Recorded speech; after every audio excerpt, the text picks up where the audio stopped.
It's a misty morning here in Puna. And Gracie's running around sniffing everything. Making sure it all smells right. Oh man, I'm starting to look like Gandalf the Wizard. Yeah, might be time to get on down to the barber. I don't know. I'm kind of enjoying this though. I haven't had it this long for a while. So, yesterday I was just out walking through the farm. I had been around a couple of times with guests. We had people drop in looking to buy fruit and plants and such, and enriching our coffers.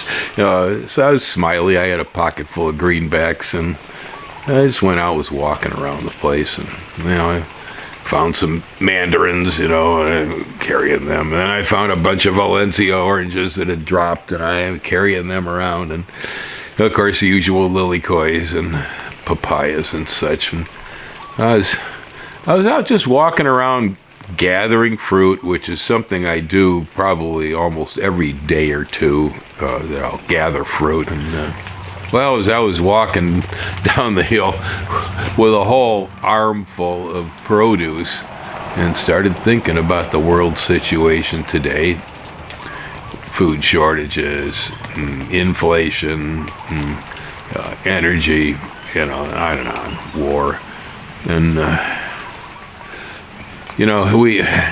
I think all of us get really used to the way we live, right? I mean, it's our reality. And, I've come to realize that the way I live really is quite different than most Americans. It's to illustrate it, just, what I mean by that is that we do not have debts. I made a concerted effort, both of us, Ellen and myself, earlier in life, to make sure that was covered. That right there, that's the biggest leash collar they put around you when they tug in this country, is your debt. That controls you. And so we managed to get rid of that. Isn't always the easiest thing to do, but anything you set your mind to get done, it'll get done eventually. You may have to be patient, but it gets done. And so, the reason we have no debt was due to concerted effort by the two of us in this relationship, that we would be in an economic plus, not a negative. And then, of course, I look at the price of food increasing, and we still buy food at the store too. Yeah, we get out there. I bought a big old package of hamburger the other day for Labor Day barbecues. I got a bunch of Applegate organic wieners, no hormone, to put on the grill, for friends. So we still shop. Mostly, I think we shop for things that are nearly impossible to produce here, or things that are just so much trouble to try to produce. They're not worth it. Butter. I like butter. I believe it's good for us. Now, some people think it's bad for you. I don't know. But anyway, I like butter. Lived in Wisconsin for 15 years as a dairy state. Then I moved to California. They think they're the dairy state, right? Yeah, so it's always been part of my diet. Well, making butter, if you got cows, it's not that hard. But, that's a whole long story, right? So I don't bother with some of it. It's mostly a matter of convenience. When we go shopping for food, I can usually get by around here most of the time on whatever comes off the property, and as time goes on, that will improve, because recently we've added fish protein now, and tilapia are growing. I still keep thinking that I'm going to put some kind of a ungulate bovine out there on the cow, sheep, something like that, on the pasture, instead of mowing it. It costs me to mow it every month. So I may do that sooner or later. Anyway, I was, I don't know, walking down with an armful of oranges and just reveling about what kind of a situation our lives is in by comparison to the rest of the nation. There's numerous times that I have said I live on the same planet, but I don't live in the same world. And it becomes increasingly true as time moves forward that, yeah, I'm here on Earth. And I live under the same problems, rules, whatever, that people experience here on planet Earth. But I relate to them completely differently. I don't see it the same way as most people do. I get beamed, man, by people every time I talk about personal energy production systems. Right next to food, energy is the other thing that food, energy, these things, they keep you enslaved here within our economy. Volunteered slavery. That's the way I see it anyway. But Roland Kirk, Rasan Roland Kirk. Now, when we included the energy system, this all started in steps. Originally, the least expensive change we could make was to put on solar hot water. And hot water was a big part of our energy bill here. We use electricity to heat water here in Hawaii for the most part. You can use propane, but I was using electricity. It was about 30% of our bill. I don't know what the offer is at the moment. I'm sure it's pretty good, but between the utility companies and the IRS, again, by the time we got done putting 2 hot water collectors up here on the roof and installing an extra large water heater tank to handle, the volume of hot water, so we always had plenty of it. By the time we got done putting that all together and had engineers and contractors put it up for us, I believe that the actual cost to us was only around $800 to $1,000. We had to pay it up front, but then we got it back. There was a rebate from the power companies, and there was also the IRS, right off there. So yeah, it come down to about $800 or $1,000 roughly to put hot water on the house. I would say that most of us here in Hawaii would have paid that much money easily during the course of 1 year to heat the water. Yeah, electric bills over here, I hear, typically like $250, $300 a month. So it doesn't take much time to pay for a hot water heater. We started there.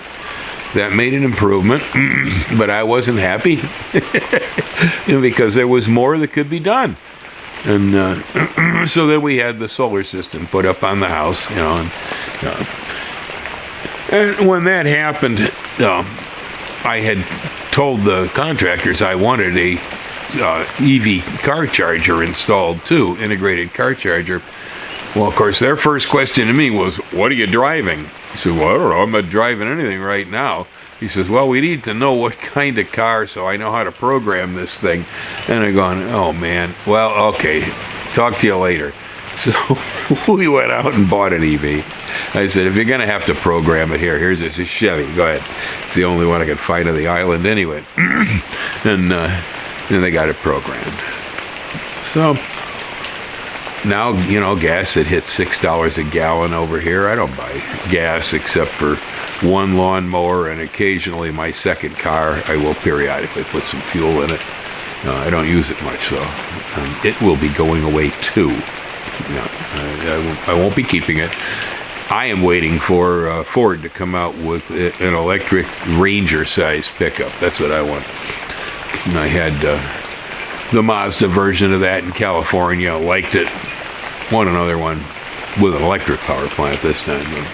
So I don't have to buy any more gasoline. I don't have to change the oil. It doesn't smell. It doesn't make noise. I don't know. Most of the EVs just don't have the undesirable qualities that the petroleum-powered cars have. most of the things that are negative in the petroleum auto, the EV doesn't have it. It's trade-off. So I'm walking around with an armful of oranges, and I'm thinking to myself, well, we own our own energy here. I don't need an oil well. I don't need a hydroelectric dam. I don't need a nuclear power plant to exist. Most of you do. They shut down the coal plant, they shut down the nuke plant, they cap off the oil well. You're back to the dark ages again. And this is where dependency.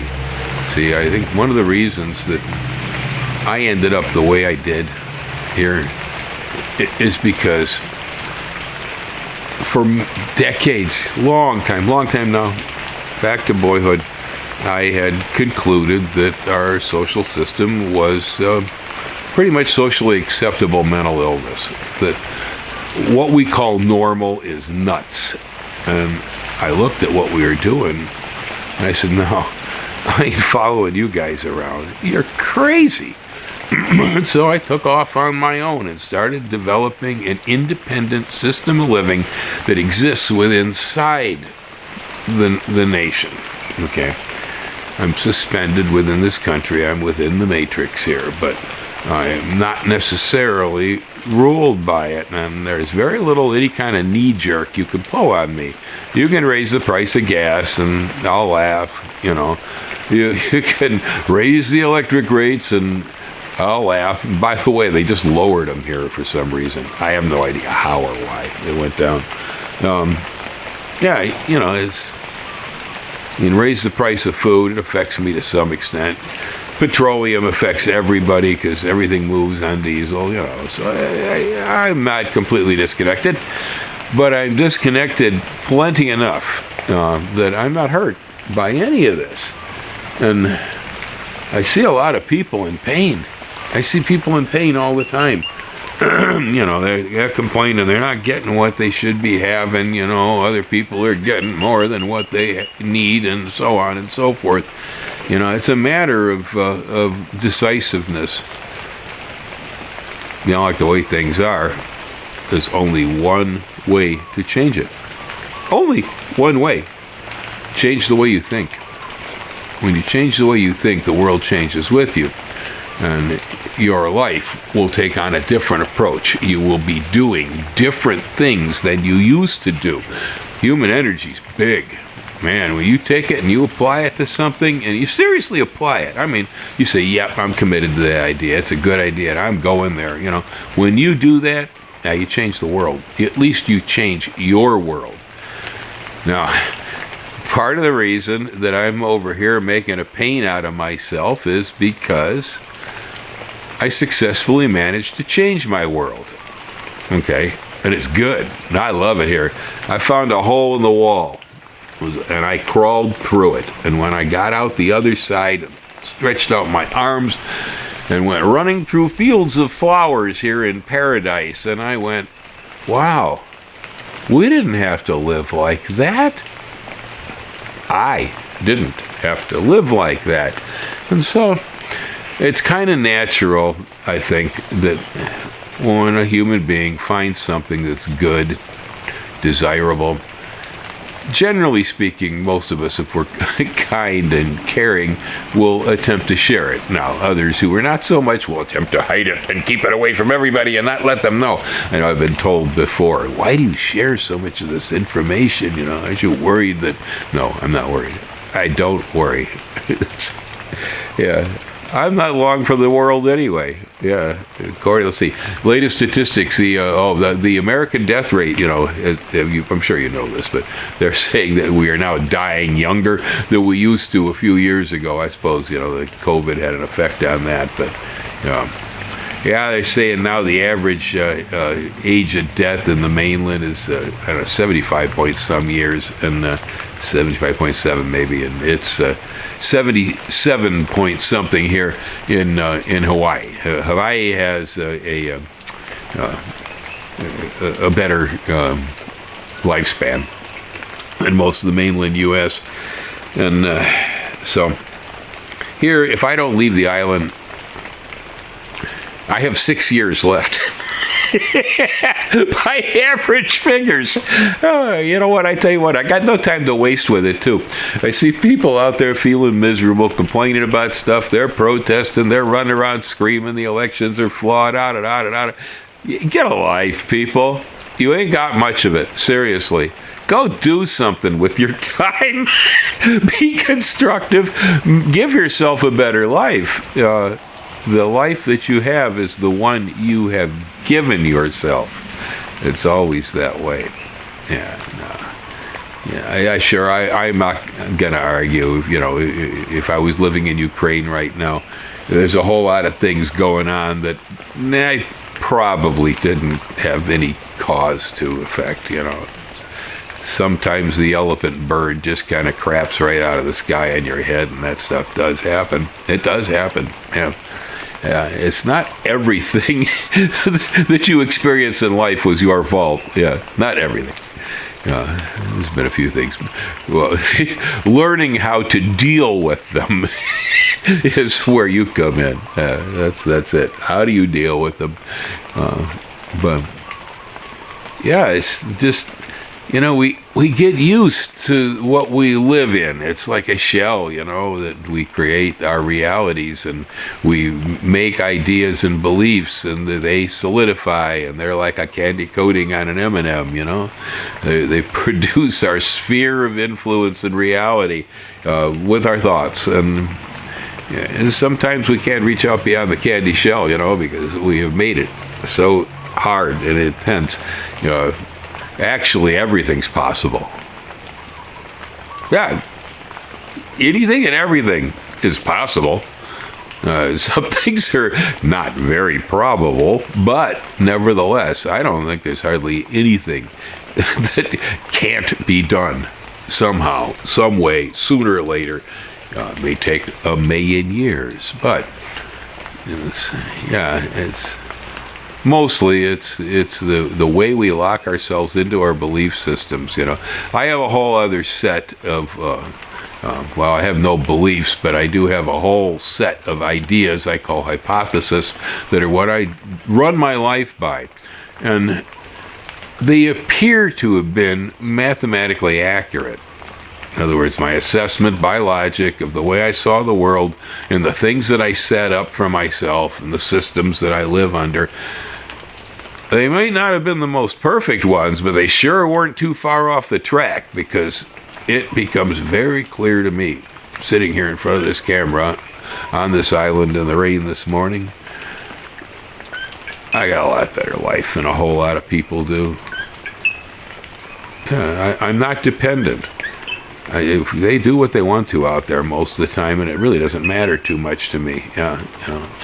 Okay, fine. Things could change if they decided to, throw a missile from North Korea onto these islands or something, which is, of course, a terrible situation because, when you can see the whites of their eyes, I'm a crack shot, and you don't want to get anywhere near me. But, when it's something like missiles, that's a lot of what Putin's been doing to the Ukraine, too.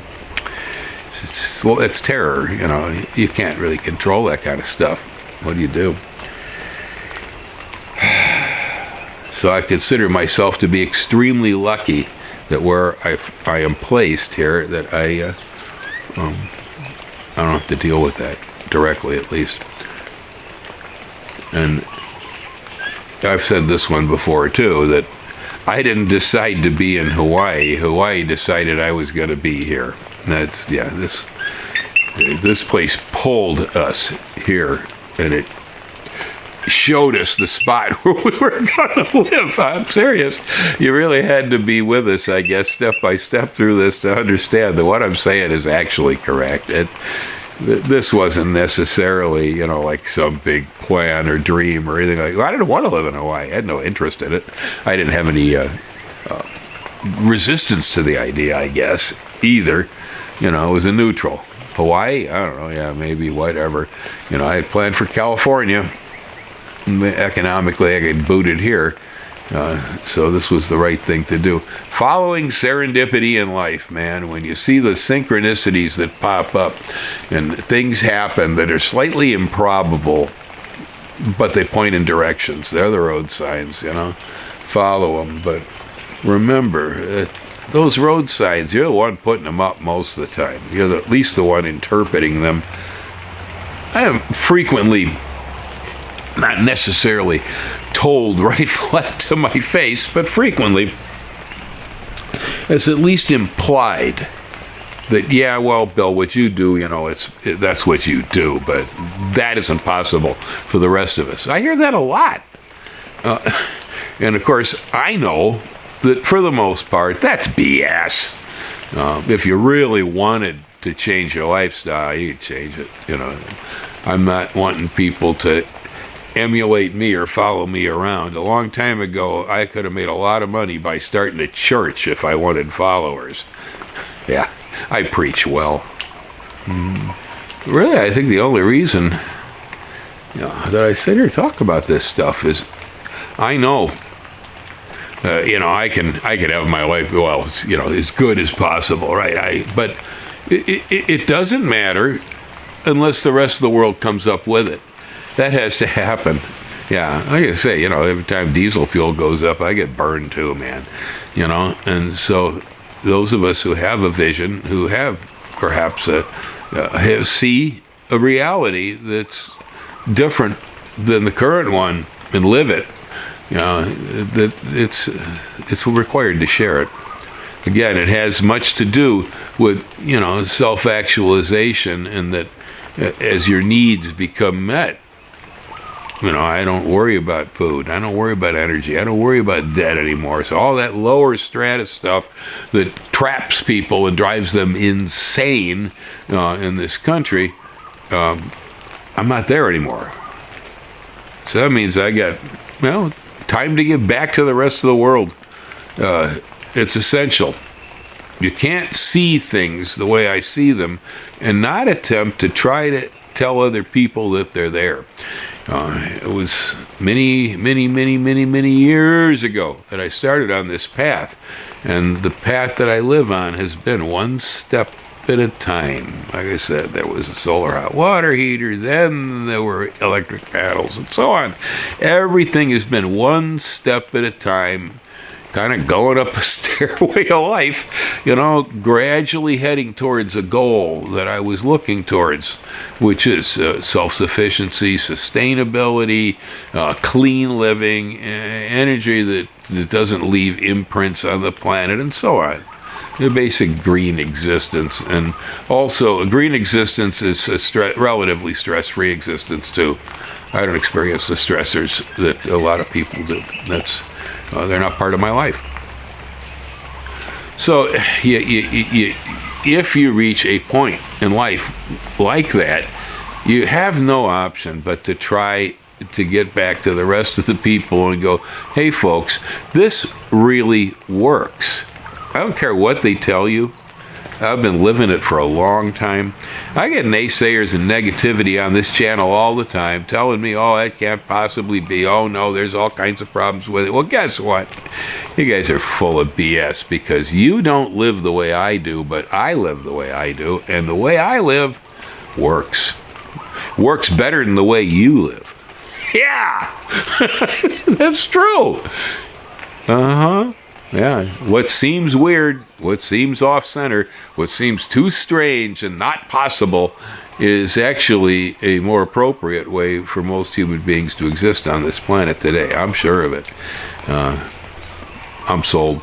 Yeah, I'm sold on the idea. I live it, I feel it every day, and, it's just every once in a while, like yesterday, with a mitt full of oranges, walking down the hill, going, I didn't have to pay to get these oranges here in my arms. Boy, is that cool that my land just produces the stuff for me, and how we just walk out in the field and eat. Sun comes up in the morning, it charges my car. I took a shower this morning under golden sunlight, heated water. And it feels cleaner when you're not pouring fossil fuel into the hot water to take a shower. It just feels better. It's the same water temperature, same water, it's pretty much same everything except how we got it warm. But I like to imagine being in the shower and watching little drops of liquid sunshine falling on me when the shower is a little too hot. Yeah, it's stimulating, and it's a good feeling. And these good feelings happen constantly. Every time I go to the post office here to deliver something or pick something up, and I drive by the Aloha Gas, and I see the lines of people waiting. Yeah, it reminds me what a good life I have. Sometimes I miss the social interaction of standing in gas lines and waiting, trying to figure out what side was the filler on. Am I on the right side of the pump? And it stinks. And ever since they got rid of the guys that pump gas, I used to pump gas for you a long time ago. Yeah, I was at Clark gas station. I was a night shift attendant. And, now, though, that you got to do it yourself, your hand smells when you get done. It's not fun. We got used to it. Self-serve's become the norm in the U.S., but it goes back to California, where I sort of started drawing in what I did to have to make money. When I lived in Chicago, at times I used to commute from the 35 miles a day from the northwest suburbs past O'Hare down to the inner city in the Loop, and I was a truck driver for a furniture factory, and I did that drive every day. That was 70 miles on the Chicago freeways every day during 95-degree summer heat without an air conditioner in the truck and so on. It was pretty miserable. Stunk. Get stuck under one of them overpasses when there's a traffic jam and the carbon monoxide builds up. I actually passed out at the wheel one time while sitting still in a traffic jam from that. Used to have to do it that way. Well, then gradually, as I worked for Navlays in California, my commute went down to about 8 miles a day, round trip 16. Not so bad. It wasn't so bad.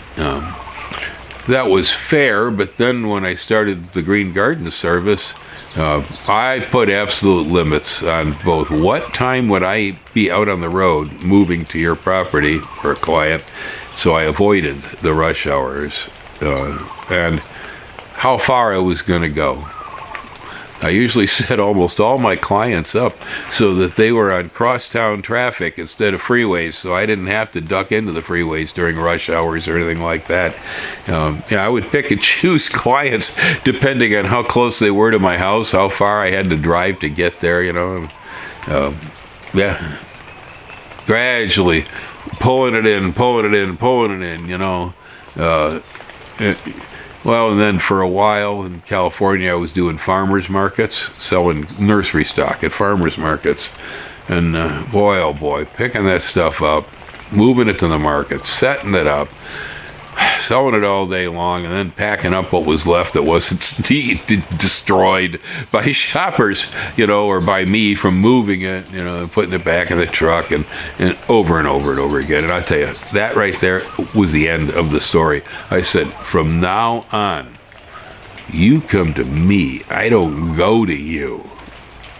That was a decision I made. And I mean, it was just that flat, straight out. I don't go to you. Well, once I made that decision and started changing things to match it, now the money all flows in here. I don't go anywhere. Well, the post office is a little less than a mile away, and I do bring things to the post office. So my 16-mile round trip for work has now reduced itself to a 2-mile sometimes. Most of the time it's a 0. I just sit here, people come. They buy pineapples, they buy slips, they buy vegetable plants, they buy fruit trees, they buy whatever, lily koi. But they come here for it. I tell all of them, that's it. You want it, you come here. And, of course, the advantage to the client is that I sell it a little cheaper because I don't have to move it. So it's a win-win. It's a win-win. It's great. I can 2:00 in the afternoon. I can collapse in front of the YouTube watching some dumb pet video until I hear, "Hello." Uh-oh, there's somebody in the nursery. I better get up from my nap. Boy, I tell you, the last job I had, if I tried passing out for a nap in the middle of the afternoon, oh, no. Yeah, life is good. Life is real good. I get most of what I want out of it and very little of what I don't want. I got a short list of things that I wish would go away and never come back. And they're not things that I can really affect anyway, so I just have to look at the list and laugh and know sooner or later, all things pass. Yeah, all things pass. Well, anyway, that was my thought for the day.